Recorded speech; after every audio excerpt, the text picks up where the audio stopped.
നമുക്ക് എക്സാമൊക്കെ വന്നുകൊണ്ടിരിക്കുകയാണ്, എന്തായാലും നമുക്ക് പഠിച്ചേ പറ്റൂ. അപ്പോൾ നമ്മൾ എന്ത് ചെയ്യാണ്, പെട്ടെന്നൊരു മോട്ടിവേഷൻ കയറി പഠിക്കാൻ വേണ്ടിയിട്ട് ഇരിക്കുകയാണ്. പഠിച്ചുകൊണ്ടിരിക്കുമ്പോൾ തന്നെ നമുക്ക് ഉറക്കം വരുന്നു, ബോറടിക്കുന്നു, പിന്നെ കുറച്ച് ഒരു 5 മിനിറ്റ് ഫോൺ നോക്കാമെന്ന് പറഞ്ഞ് എടുത്തിട്ട് 5 മിനിറ്റ് 2 മണിക്കൂറായി മാറുന്നു. ഇതൊക്കെ ഒരു 90% കുട്ടികൾക്കും വരുന്ന കോമൺ പ്രോബ്ലംസ് ആണ് അല്ലേ? എങ്ങനെയാണ് എഫക്റ്റീവായിട്ട് ഇത്രയും നേരം ഇത് പഠിക്കാൻ പറ്റുന്നത്? അതായത് ഒരുപാട് കുട്ടികളെ ഞാൻ കണ്ടിട്ടുണ്ട് 12 മണിക്കൂറും 10 മണിക്കൂറും 8 മണിക്കൂറൊക്കെ എക്സാം സമയത്ത് ഇങ്ങനെ ഹാർഡ് വർക്ക് ചെയ്ത് പഠിക്കുന്നു, പക്ഷേ അവരുടെ റിസൾട്ടിൽ അതൊന്നും കാണാറില്ല. എന്നാൽ ചില കുട്ടികളാണെങ്കിലോ 3, 4, 5 മണിക്കൂർ സ്മാർട്ട് സ്റ്റഡിയിലൂടെ ഒരുപാട് മാർക്ക് സ്കോർ ചെയ്യുന്നുണ്ട്. അവർക്ക് അധികം എഫോർട്ടില്ല, പക്ഷേ അവരുടെ റിസൾട്ട് എന്ന് പറയുന്നത് ഊഹിക്കാവുന്നതിലും വലുതാണ്. അപ്പോഴത്തേക്കും നമുക്കും എങ്ങനെ അവരെ പോലെ പഠിക്കാം, എങ്ങനെ ടോപ്പേഴ്സിൻ്റെ സീക്രട്ടിലൂടെ പഠിക്കാം എന്നാണ് നമ്മൾ ഇന്ന് നോക്കുന്നത്. അതുകൊണ്ട് നിങ്ങളൊരു ടാർഗറ്റ് വെച്ച് പഠിക്കുക. നിങ്ങൾ എപ്പോൾ പഠിക്കായിരിക്കുന്നു അപ്പോൾ നിങ്ങൾക്കൊരു ടാർഗറ്റ് വേണം. അതായത് ടു ഡു ലിസ്റ്റ് ഉണ്ടാക്കി വെക്കുക. അതായത് ഇന്ന് എനിക്ക് ഇത്ര ചാപ്റ്റർ തീർക്കണം, ഇത്ര ടോപ്പിക്ക് തീർക്കണം, ഇത്ര PYQ ചെയ്യണം, ഇത്ര മോഡൽ ക്വസ്റ്റ്യൻ ചെയ്യണം എന്നൊക്കെയുള്ള ഒരു കംപ്ലീറ്റ് ഡീറ്റെയിൽസ് നിങ്ങൾ ഉണ്ടാക്കി വെക്കണം. നിങ്ങളുടെ ടാർഗറ്റ് എന്താ? Make it simple. അതായത് സിമ്പിളാക്കി ടാർഗറ്റ് ഉണ്ടാക്കുക. അതായത് ഇപ്പോൾ ഒരു ടു ഡു ലിസ്റ്റ് എഴുതാൻ നേരത്തെ ഒരു ചാപ്റ്ററിൻ്റെ ഫുൾ പേര് എഴുതി വെക്കുന്നതിന് പകരമായിട്ട് ആ ചാപ്റ്ററിൻ്റെ അകത്തുള്ള ടോപ്പിക്കെല്ലാം ടു ഡു ലിസ്റ്റാക്കി വെക്കുക. അപ്പോഴത്തേക്ക് ഓരോ ടോപ്പിക്ക് തീരുന്ന നമ്മൾ ചാപ്റ്റർ കട്ട് ചെയ്യാൻ ഒരുപാട് സമയം എടുക്കും, പക്ഷേ ടോപ്പിക്ക് ഓരോന്നായിട്ട് കട്ട് ചെയ്യുമ്പോഴത്തേക്ക് നമുക്ക് ഓരോ മോട്ടിവേഷൻ വരും. പെട്ടെന്ന് നമ്മൾ ടു ഡു ലിസ്റ്റ് ഇങ്ങനെ തീർന്നതായിട്ട് നമുക്ക് തോന്നും. പിന്നെ ചില കുട്ടികളെ കണ്ടിട്ടുണ്ട്, ഒരു ചാപ്റ്റർ എടുത്തിട്ട് അതിൻ്റെ അകത്തുള്ള ABCD പഠിക്കും, പക്ഷേ ആ ചാപ്റ്ററിൻ്റെ അകത്തുള്ള എല്ലാം നമുക്ക് വേണ്ടി വരത്തില്ല. എല്ലാം വേണം, പക്ഷേ ഇമ്പോർട്ടൻ്റ് ആയിട്ടുള്ള ടോപ്പിക്ക് പഠിക്കുന്നതിന് പകരം ഇമ്പോർട്ടൻ്റ് അല്ലാത്ത കുറേ പഠിച്ച് നമുക്ക് സമയം കളയാറുണ്ട് അല്ലേ? ഒരു ചാപ്റ്റർ കാണുമ്പോൾ ഈ ഹെഡിങ് എനിക്ക് പഠിക്കണം, ഇത് ഇമ്പോർട്ടൻ്റ് ആണോ, അത് ഇമ്പോർട്ടൻ്റ് ആണ്, ഇത് ഇമ്പോർട്ടൻ്റ് ഓക്കെ ഇമ്പോർട്ടൻ്റ് ആയിരുന്നു, പക്ഷേ അത് എപ്പോൾ പഠിക്കണമായിരുന്നു? തുടക്കത്തിലേ നമ്മൾ ഒരു ടൈം ടേബിളൊക്കെ വെച്ചിട്ട് കറക്റ്റ് 2 മണിക്കൂറൊക്കെ ദിവസം സ്പെൻഡ് ചെയ്ത് പഠിക്കണമെന്ന്. പക്ഷേ ഇപ്പം നമുക്ക് അങ്ങനെയല്ല, നമുക്ക് സമയമില്ല, നമുക്ക് പെട്ടെന്ന് പഠിക്കണം. ഒരു സബ്ജക്റ്റിൽ ഒരു 20%, ഒരു 20% ഇമ്പോർട്ടൻ്റ് ആയിട്ടുള്ള കുറച്ച് ടോപ്പിക്സ് ഉണ്ട്. ഈ ഇമ്പോർട്ടൻ്റ് ആയിട്ടുള്ള ഈ 20% ടോപ്പിക്സിൽ നിന്ന് മാത്രം നിങ്ങൾക്ക് 80% മാർക്ക് കിട്ടുമെന്ന് പറഞ്ഞാൽ നിങ്ങൾ വിശ്വസിക്കുമോ? എന്നാൽ അതാണ് സത്യം. ആ 20% പഠിച്ച് ക്രിസ്റ്റൽ ക്ലിയർ ആയിട്ട് നിങ്ങൾ പഠിച്ച് സെറ്റാക്കി വെച്ച് PYQ ചെയ്ത് റിവൈസ് ചെയ്ത് വെച്ചിട്ട് വേണം ബാക്കി ഒരു 80% നിങ്ങൾ പഠിക്കാൻ പോയി. അതായത് ഈ ഒരു 20% പഠിക്കാൻ നിങ്ങൾക്ക് കൂടിപ്പോയി 2-3 മണിക്കൂറേ എടുക്കത്തുള്ളൂ, പക്ഷേ നിങ്ങൾക്ക് റിസൾട്ട് വരുമ്പോഴത്തേക്കും അത് വളരെ വലുതായിട്ടായിരിക്കും കിട്ടുന്നത്. ഈ ഇമ്പോർട്ടൻറ്റ് ടോപ്പിക്ക് എങ്ങനെ കണ്ടുപിടിക്കാമെന്നൊക്കെ ഞാൻ കഴിഞ്ഞ വീഡിയോയിൽ പറഞ്ഞിട്ടുണ്ട് ഓൾറെഡി. ഈ 80% കാര്യങ്ങൾ ആദ്യം ഫീഡ് ചെയ്യാൻ നോക്കും. ഈ 80% കാര്യങ്ങൾ അത്ര ഇമ്പോർട്ടൻ്റ് ആയിരിക്കില്ല. ചിലപ്പോൾ നിങ്ങൾക്ക് വരുന്ന വെറും 20, 10, 30 മാർക്കിനായിരിക്കും ഈ ഒരു 80% സെക്ഷൻ വരുന്നത്. അപ്പോൾ നിങ്ങൾ അതിന് കൂടുതൽ ഇമ്പോർട്ടൻസ് കൊടുത്ത് കൂടുതൽ പേരും ഇങ്ങനെ ഹാർഡ് വർക്ക് ചെയ്ത് 5-6 ദിവസം ഇരുന്ന് ഒരുപാട് മണിക്കൂർ എടുത്ത് കഷ്ടപ്പെട്ട് എഫോർട്ട് ഇട്ട് പഠിക്കും. പക്ഷേ കൂടുതൽ റിസൾട്ട് വരുന്നത് ഈ 20% പഠിച്ച കുട്ടികൾക്കായിരിക്കും. അപ്പോൾ നിങ്ങൾ ആദ്യം സ്മാർട്ട് സ്റ്റഡി ആയിട്ട് ചെയ്യേണ്ട കാര്യം എന്ന് പറഞ്ഞാൽ ഈ 20% കണ്ടുപിടിക്കുക. നിങ്ങളെ വെയിറ്റേജ് അനുസരിച്ച് നിങ്ങളുടെ ഇമ്പോർട്ടൻറ്റ് ടോപ്പിക്സ് നോക്കിയിട്ട് ഏറ്റവും കൂടുതൽ റിപ്പീറ്റഡ് ആയിട്ടുള്ള ക്വസ്റ്റ്യൻ ഏതാണെന്നൊക്കെ ചെക്ക് ചെയ്തിട്ട് അത് പഠിച്ച് സെറ്റാക്കി വെച്ചിട്ട് മാത്രമേ ദയവ് ചെയ്ത് ബാക്കി ഈ 80% പഠിക്കാൻ നിൽക്കാവൂ. ഇനിയിപ്പോൾ ഇങ്ങനെ ഇമ്പോർട്ടൻ്റ് ആയിട്ടുള്ള ടോപ്പിക് എങ്ങനെ കണ്ടുപിടിക്കും? 5 വർഷം വരെയുള്ള PYQ എടുക്കുക. ഈ 5 വർഷം വരെയുള്ള PYQ ഒരു പ്രത്യേകതയുണ്ട്. ചില ക്വസ്റ്റ്യൻസ് അതിൻ്റെ വള്ളിയും പുള്ളിയും തെറ്റാതെ വരെ റിപ്പീറ്റ് ആയിട്ട് വന്നിട്ടുള്ള ചരിത്രങ്ങളുണ്ട്. ചിലതിൻ്റെ Aയും Dയും ചിലതിൻ്റെ 1ഉം 2ഉം അങ്ങോട്ടും ഇങ്ങോട്ടും പേരൊക്കെ മാറിയിട്ട് അതേ കണക്ക് വരുന്ന ചരിത്രമുണ്ട്. അപ്പം ഇതേ റിപ്പീറ്റ് ആയിട്ട് വരുന്ന ചോദ്യങ്ങൾ നിങ്ങൾ എന്ത് ചെയ്യുക, അതേ കണക്ക് പഠിച്ചു വെക്കുക, ഒരു മാറ്റവും വരുത്താതെ പഠിച്ചു വെക്കുക. അല്ലെങ്കിൽ ഈ റിപ്പീറ്റഡ് ആയിട്ട് വന്നുള്ള ക്വസ്റ്റ്യൻ അതേ കണക്ക് കോപ്പി പേസ്റ്റ് ചെയ്ത് ChatGPTക്ക് കൊടുത്താൽ ഇതിൻ്റെ വേറെ മോഡൽ ക്വസ്റ്റ്യൻസ് ChatGPTയും ജെമിനിയും തരും. അത് നിങ്ങൾ ട്രൈ ചെയ്ത് പഠിച്ച് പോവുക. അങ്ങനെ നിങ്ങൾക്ക് എന്ത് ചെയ്യാം, സ്മാർട്ട് സ്റ്റഡിയിലൂടെ PYQ കവർ ചെയ്യാൻ പറ്റും. PYQ ഒരു 5 വർഷത്തെ ചെയ്യുമ്പോൾ തന്നെ നിങ്ങൾക്ക് ഒരു 70% ഐഡിയ കിട്ടും. പിന്നെ ഞാൻ ചില കുട്ടികളെ കണ്ടിട്ടുണ്ട്, ഒരു ചാപ്റ്റർ എടുത്ത് വെച്ചിട്ട് കംപ്ലീറ്റ് പഠിക്കും. ആ ചാപ്റ്റർ ഫുള്ളും അങ്ങ് തീർക്കും. 2ാമത്തെ ചാപ്റ്റർ എടുക്കുന്നു, അതും കംപ്ലീറ്റ് തീർക്കുന്നു. 3ാമത്തെ ചാപ്റ്റർ എടുക്കുന്നു, കംപ്ലീറ്റ് തീർക്കുന്നു. 4ാമത്തെ ചാപ്റ്റർ എടുക്കുന്നു, കംപ്ലീറ്റ് തീർക്കുന്നു. 5ാമത്തെ ദിവസം ആകുമ്പോഴത്തേക്കും എക്സാം എടുക്കുന്നു. ബാക്കി 7-8 ചാപ്റ്റർ അവിടെ കിടക്കുന്നതേ ഉള്ളൂ. ചിലപ്പോൾ അതിൽ നിന്നായിരിക്കും ഇമ്പോർട്ടൻ്റ് ആയിട്ടുള്ള ക്വസ്റ്റ്യൻ വരുന്നത്. ദയവ് ചെയ്ത് ഒരു ചാപ്റ്റർ എടുത്ത് തീർത്ത് അത് റിവൈസ് ചെയ്തുകൊണ്ട് നിൽക്കരുത്. ഈ കുറഞ്ഞ സമയത്ത് കൂടുതൽ റിസൾട്ട് കിട്ടണമെങ്കിൽ നിങ്ങൾ ഏറ്റവും കൂടുതൽ ചെയ്യാനുള്ളത് ഇമ്പോർട്ടൻറ്റ് ടോപ്പിക്സ് ആദ്യം തീർക്കുക. എത്ര തവണ പറഞ്ഞിട്ടുണ്ടെന്ന് അറിയാമോ? ഞാൻ എല്ലാ വീഡിയോയിലും പറയുന്ന കാര്യമാണ്. ആദ്യം നിങ്ങൾ ഓരോ ചാപ്റ്റർ വൈസ് അല്ല തീർക്കേണ്ടത്, ഇമ്പോർട്ടൻസ് അനുസരിച്ചിട്ടാണ് ഓരോ സാധനങ്ങൾ തീർക്കേണ്ടത്. ഓക്കെ, ഇനി അടുത്ത് പറയാനുള്ള കാര്യം എന്ന് പറഞ്ഞാൽ physics, chemistry, maths, biology, English, social ഇതും പലതും പല സബ്ജക്റ്റുകളാണ്. ഓരോ സബ്ജക്റ്റിനും അതിൻ്റേതായ രീതിയിൽ വേണം നമ്മൾ അപ്രോച്ച് ചെയ്യാൻ.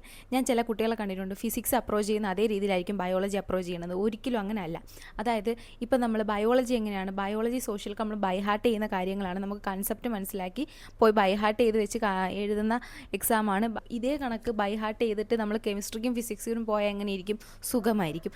ദയവ് ചെയ്ത് ബയോളജീനെ അപ്രോച്ച് ചെയ്യുന്ന രീതിയിലായിരിക്കരുത് നിങ്ങൾ ഫിസിക്സിനെ അപ്രോച്ച് ചെയ്യാനുള്ളത്. കാരണം ഫിസിക്സിലെ ക്വസ്റ്റ്യൻ ഇടുന്ന ആൾക്കാരുടെ ലക്ഷ്യം എന്താണ്? നിങ്ങൾക്ക് ആ കൺസെപ്റ്റ് മനസ്സിലായോ, നിങ്ങൾക്ക് ഡെറിവേഷൻ ചെയ്യാൻ അറിയോ, ഇക്വേഷൻ ചെയ്യാൻ അറിയോ, നിങ്ങൾക്ക് ആ ലോ ഒക്കെ അറിയാമോ, ഇതാണ് അവരുടെ ഉദ്ദേശം. അപ്പം നിങ്ങൾ ഈ ഫിസിക്സിലെ ഓരോ ഇക്വേഷൻസും ഡെറിവേഷൻസും ഒക്കെ കാണാതെ പഠിച്ചുകൊണ്ട് പോയാൽ ക്വസ്റ്റ്യൻ വരുമ്പോൾ നിങ്ങൾക്ക് അത് ചെയ്യാൻ പറ്റിയെന്ന് വരത്തില്ല.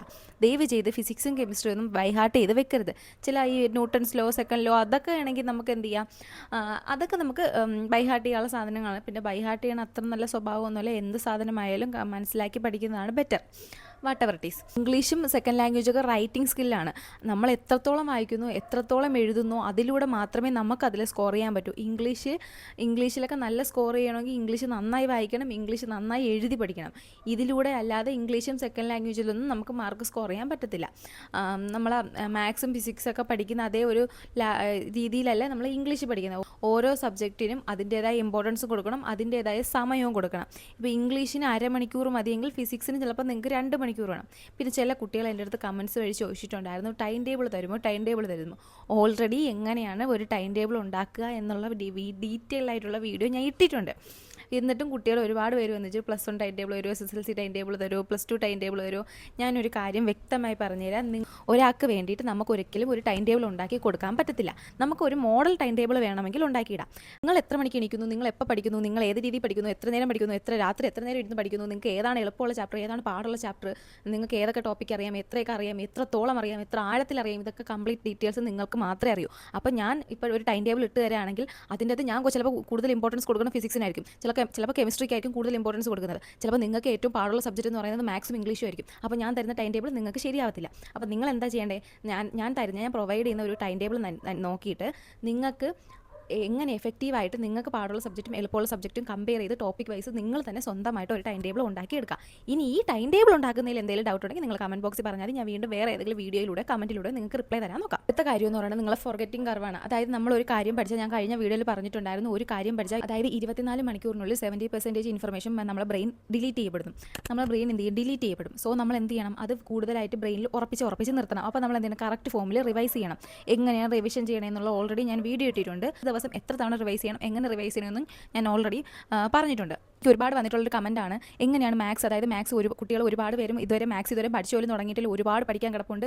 ഈ കുറഞ്ഞ സമയത്തിൽ ഒരു 2 ആഴ്ച കൊണ്ട് ഒരാഴ്ച കൊണ്ടൊക്കെ എങ്ങനെ ഈ മാത്സ് കംപ്ലീറ്റ് ചെയ്യും, എത്ര നാളുകൊണ്ട് മാത്സ് കംപ്ലീറ്റ് ചെയ്യും, ഒരുപാട് മാത്സ് പഠിക്കാൻ കിടക്കുന്നുണ്ടെന്ന് ഒരുപാട് കമൻറ്റ് ഞാൻ കണ്ടു. ഈ ഒരു സമയത്തിനുള്ളിൽ നിങ്ങൾക്ക് എല്ലാം കവർ ചെയ്യാന്നുള്ളത് വളരെ വലിയൊരു ടാസ്ക്കാണ്. അപ്പോൾ നിങ്ങൾക്ക് എഫക്റ്റീവായിട്ട് സ്മാർട്ട് സ്റ്റഡിയിലൂടെ ചെയ്യാൻ പറ്റുന്ന കാര്യം എന്ന് പറഞ്ഞാൽ മാക്സിമം PYQ ചെയ്യുക, മാക്സിമം 5 വർഷത്തെ PYQ എടുക്കുക, ചെയ്യുക. ഇത് അങ്ങോട്ട് ചെയ്യുക. PYQ ചെയ്യുമ്പോഴത്തേന് ഒരുപാട് ഐഡിയ കിട്ടും. ഏതൊക്കെ ടോപ്പിക്കിൽ നിന്നാണ്, ഏതൊക്കെ ഏരിയയിൽ നിന്നാണ് കൂടുതൽ ഫോക്കസ് ചെയ്ത് ചോദിച്ചേക്കണം, ഏറ്റവും കൂടുതൽ മാർക്ക് ഏതൊക്കെ ഏരിയയിൽ നിന്നാണ് വന്നിട്ടുള്ളതെന്നൊക്കെ ഒരു കംപ്ലീറ്റ് ഡീറ്റെയിൽസ് നിങ്ങൾക്ക് കിട്ടും. അപ്പോൾ PYQ നല്ല രീതിക്ക് ചെയ്യുക. ഈ മാത്സിൻ്റെ റിവിഷൻ എന്ന് പറയുന്നത് ക്വസ്റ്റ്യൻ പ്രാക്ടീസാണ്. ബൈഹാർട്ട് ചെയ്യുന്നതോ ഒന്നുമല്ല മാത്സിൻ്റെ റിവിഷൻ എന്ന് പറയുന്നത്. മാത്സിൻ്റെ റിവിഷൻ എന്ന് പറയുന്നത് പ്രാക്ടീസാണ്. പ്രാക്ടീസ് ഓൺലിയാണ് മാത്സ് എന്ന് പറയുന്നത്. ഒരു സാധനം മാത്സ് എങ്ങനെയാണ് കറക്റ്റായി റിവൈസ് ചെയ്യണത്, ഒരു പർട്ടിക്കുലർ ടോപ്പിക്ക് പഠിക്കുന്നു, ആ ടോപ്പിക്കുമായി ബന്ധപ്പെട്ട ക്വസ്റ്റ്യൻസ് കൂടുതൽ ക്വസ്റ്റ്യൻസ് ചെയ്യുന്നതോറുമാണ് നമ്മുടെ ബ്രെയിനിൽ അത് ഇരിക്കുന്നത്. കൂടുതൽ ക്വസ്റ്റ്യൻ ചെയ്യുന്നതോറും കൂടുതൽ ആ സാധനം നമ്മുടെ ബ്രെയിനിലോട്ട് ഫീഡ് ആവും. അങ്ങനെ വേണം മാത്സ് പഠിക്കാൻ. ഒരിക്കലും ബൈഹാർട്ട് ചെയ്തിട്ടല്ല മാത്സ് പഠിക്കുന്നത്. അവസാനമായിട്ട് പറയാനുള്ള കാര്യമാണ്, ഇമ്പോർട്ടൻ്റ് ആയിട്ടുള്ള കാര്യമാണ്, ഒരു കുട്ടിയും പരീക്ഷാ സമയത്ത് ശ്രദ്ധിക്കാത്തൊരു കാര്യമാണ് ഞാൻ ഈ പറയാൻ പോകുന്നത്. നിങ്ങൾക്ക് പരീക്ഷാ സമയത്ത് ഏറ്റവും കൂടുതൽ ഉണ്ടാകുന്ന സാധനമാണ് സ്ട്രെസ്സ്, ഡിപ്രഷൻ, ആങ്സൈറ്റി. ഒരു കാര്യമാണ്, നിങ്ങളെ ഹെൽത്ത് കറക്റ്റ് ആണെങ്കിൽ നിങ്ങൾക്ക് നല്ലൊരു മാർക്ക് സ്കോർ ചെയ്യാൻ പറ്റുമെന്ന് പറഞ്ഞാൽ നിങ്ങൾ വിശ്വസിക്കുമോ? എന്നാൽ വിശ്വസിക്കണം. കാരണം നമ്മൾ കഴിക്കുന്ന ആഹാരം, നമ്മൾ ഉറങ്ങുന്ന ഉറക്കത്തിൻ്റെ ആഴത്തിലും നമ്മൾ കുടിക്കുന്ന വെള്ളത്തിലും വരെ നമ്മൾ റിസൾട്ട് ഇരിപ്പുണ്ട് എന്ന് പറഞ്ഞാൽ നിങ്ങൾ വിശ്വസിക്കുമോ? എന്നാൽ ഇതാണ് സത്യം. അതായത് നമ്മളിപ്പോൾ ഒരു ഹെവി മീലിന് ശേഷം പഠിക്കാതിരിക്കുന്ന സമയത്ത് നമുക്ക് സ്വാഭാവികമായിട്ട് ഉറക്കം വരും. സ്കൂളിലിരിക്കുമ്പോൾ നിങ്ങൾ ശ്രദ്ധിച്ചാണ്, നമ്മൾ ചോറ് കഴിച്ചിട്ട് പഠിക്കാതിരിക്കുന്ന സമയത്ത് നമ്മൾ നന്നായി ഉറങ്ങിപ്പോകും. കാരണം എന്താണ്, ഹെവി മീൽ കഴിഞ്ഞിട്ടായിരിക്കും നമ്മൾ ചെന്നിരിക്കുന്നത്. അതായത് നമ്മളിപ്പോൾ ഒരു ഹെവി മീൽ കഴിക്കുകയാണെങ്കിൽ ഈ ഹെവി മീൽ ഡൈജസ്റ്റ് ചെയ്യാൻ വേണ്ടിയിട്ട് നമ്മുടെ ബോഡി എനർജി എടുക്കും. ഈ ബോഡി നമുക്ക് എനർജി എടുക്കുമ്പോഴത്തേക്ക് നമുക്ക് എന്ത് സംഭവിക്കും, നമുക്ക് പഠിക്കാനുള്ള എനർജി അവിടെ നിന്ന് കുറയും അല്ലേ. അപ്പോൾ നമ്മൾ കുറച്ച് മീലാണ്, നമുക്ക് ഹെവി മീലാണ്, കുറച്ച് ബാലൻസ്ഡ് ആയിട്ടുള്ള ഒരു മീലാണ് നമ്മൾ കഴിക്കുന്നതെങ്കിൽ സ്വാഭാവികമായിട്ട് നമുക്ക് എനർജി കുറച്ചേ ഡൈജസ്റ്റീവ് സിസ്റ്റം എടുക്കും, നമുക്ക് പഠിക്കാൻ കൂടുതൽ എനർജിയും കിട്ടും അല്ലേ. നമ്മുടെ മരിച്ചീനി, പൊട്ടറ്റോ ഇങ്ങനെയുള്ള കിഴങ്ങ് വർഗ്ഗങ്ങൾ, ചോറ് കൂടുതലൊക്കെ കഴിക്കുന്ന കുട്ടികൾ ഇറ്റ്സ് ലൈക്ക് അതൊരു പോയിസൺ കണക്കാണ് ആക്ട് ചെയ്യണം. നമുക്ക് പെട്ടെന്ന് ഉറക്കം വരുന്ന രീതിയിലാണ്. സത്യം പറഞ്ഞാൽ നമ്മളൊരു സദ്യ കഴിച്ചിട്ട് ഇപ്പോൾ പഠിക്കാൻ ഇരുന്ന് എങ്ങനെ ഇരിക്കും, സുഖമായിരിക്കത്തില്ലേ? അതേ കണക്കാണ് പഠിക്കാനിരിക്കുന്ന സമയത്ത് നല്ലൊരു ഹെവി മീൽ കഴിക്കാതെ നല്ല ബാലൻസ്ഡ് ആയിട്ടുള്ളൊരു മീൽ കഴിക്കുക. ലോ കാർബായിട്ടുള്ള ഹൈ പ്രോട്ടീൻ ആയിട്ടുള്ള എന്തെങ്കിലും സലാഡോ അങ്ങനെ എന്തെങ്കിലും ഫുഡ് കഴിക്കാതിരിക്കരുത്. ഫുഡ് കഴിക്കാതിരിക്കുന്നത് അതിനേക്കാൾ വലിയ മണ്ടത്തരമാണ്. പ്രോപ്പർ ഹൈഡ്രേഷൻ വേണം. നല്ല രീതിക്ക് ഹൈഡ്രേഷൻ കിട്ടിയാൽ മാത്രമേ നമ്മുടെ ബ്രെയിൻ നന്നായിട്ട് പ്രവർത്തിക്കൂ. പിന്നെ ഏറ്റവും മെയിൻ ആയിട്ടുള്ള കാര്യം എന്ന് പറഞ്ഞാൽ ഉറക്കം ഒഴിഞ്ഞിരുന്ന് പഠിക്കരുത്. ഏറ്റവും നന്നായിട്ട് എപ്പോഴൊക്കെ ഉറങ്ങുന്നു, നല്ല ഉറക്കം, നമുക്ക് ഗുഡ് സ്ലീപ്പ് കിട്ടിയാൽ മാത്രമേ നമ്മളെ ബ്രെയിനിൽ നമ്മൾ ഇത്രയും നേരം പഠിച്ച സാധനങ്ങളെല്ലാം ഫീഡ് ചെയ്യൂ. ഒരുപാട് കുട്ടികളെ ഞാൻ കണ്ടിട്ടുണ്ട്, ഒരുപാട് രാത്രി ലേറ്റ് നൈറ്റൊക്കെ ഇരുന്ന് പഠിച്ചിട്ട് ഫോണിൽ കളിച്ച് റീൽസും ഷോർട്സും കണ്ടിട്ട് കിടന്നുറങ്ങും. 4 മണിക്കൂർ 3 മണിക്കൂറൊക്കെ ആയിരിക്കും ഈ കുട്ടികൾ ഉറങ്ങുന്നത്. അപ്പോൾ ഇവർക്ക് കറക്റ്റായിട്ടുള്ള ഉറക്കം കിട്ടത്തില്ല. സ്വാഭാവികമായിട്ടും അത്രയും നേരം പഠിച്ച സാധനങ്ങളെല്ലാം ഒരു 20-30% മാത്രമേ നിങ്ങളുടെ ബ്രെയിനിൽ ഫീഡ് ആവും. സോ ഉറങ്ങാതിരിക്കരുത്. ഉറങ്ങുന്ന സമയത്ത് മാക്സിമം ഫോൺ അവോയ്ഡ് ചെയ്യാൻ നോക്കുക. നിങ്ങൾ എല്ലാ ദിവസവും ഇങ്ങനെ ചെയ്യണമെന്നല്ല പറയുന്നത്. എക്സാം സമയത്തെങ്കിലും ഉറങ്ങുന്ന സമയത്തൊക്കെ ഫോൺ യൂസ് ചെയ്യാതിരിക്കുക. ഉറങ്ങി എണീറ്റതിന് ശേഷം ഒരു 1/2 മണിക്കൂർ ഫോൺ യൂസ് ചെയ്യാതിരിക്കുക. എക്സാം സമയത്ത് മാത്രം നിങ്ങളിതൊക്കെ ചെയ്താൽ മതി. അത് കഴിഞ്ഞിട്ട് നിങ്ങൾ ഇഷ്ടത്തിന് എന്താണെന്ന് വെച്ചാൽ ചെയ്തോ. മാക്സിമം ഈ സമയത്തൊക്കെ ഫോൺ അധികം യൂസ് ചെയ്യാതിരിക്കുക. ഇനി എനിക്ക് പറയാനുള്ള ഇമ്പോർട്ടൻ്റ് ആയിട്ടുള്ള കാര്യം എന്ന് പറയുന്നത്, ഈ വീഡിയോ കുറേ പേര് ഇപ്പോൾ സ്കിപ്പ് ചെയ്ത് കണ്ടു കാണും, 2x ഇട്ട് കണ്ടു കാണും. ഇങ്ങനെ കാണുന്നതുകൊണ്ട് വലിയ പ്രശ്നമൊന്നുമില്ല. കാരണം ഇങ്ങനെ കണ്ടിട്ട് കുറേ കാര്യങ്ങൾ സ്കിപ്പ് ചെയ്തിട്ട് ഇമ്പോർട്ടൻ്റ് ആയിട്ടുള്ള ഒരുപാട് കാര്യങ്ങൾ നിങ്ങൾ സ്കിപ്പ് ചെയ്യും. എന്നിട്ട് നിങ്ങൾ എന്ത് ചെയ്യും, കമൻറ്റ് ബോക്സിൽ വന്നിട്ട് കമൻറ്റ് ചെയ്ത് ചോദിക്കും. ക്വസ്റ്റ്യനായിട്ട് ചോദിക്കുന്ന കാര്യങ്ങൾ തന്നെയാണ് ഇതിൻ്റെ മറുപടിയായിട്ട് ഞാൻ ആ വീഡിയോയിൽ പറഞ്ഞിട്ടുള്ളത്. ഒരുപാട് കമൻറ്റ് ഞാൻ അങ്ങനെ റിപ്ലൈ കൊടുത്തിട്ട് എന്നിട്ട് ഞാൻ നിങ്ങൾക്ക് കമൻറ്റിന് റിപ്ലൈ തരാറുണ്ട്. നിങ്ങൾ ശരിക്കും ആ വീഡിയോ ശ്രദ്ധിച്ചിരുന്ന് കേൾക്കുകയാണെങ്കിൽ നിങ്ങൾക്ക് ഈ ഡൗട്ടൊന്നും വരാറില്ല. ടൈം ടേബിൾ മേക്കിങ്ങിനെ പറ്റി ഞാൻ ഒരുപാട് തവണ ആ വീഡിയോയിൽ പറഞ്ഞിട്ടുണ്ട്. എന്നിട്ടും ടൈം ടേബിൾ ഇടുമെന്ന് ഒരുപാട് കുട്ടികൾ ചോദിച്ചിട്ടുണ്ട്.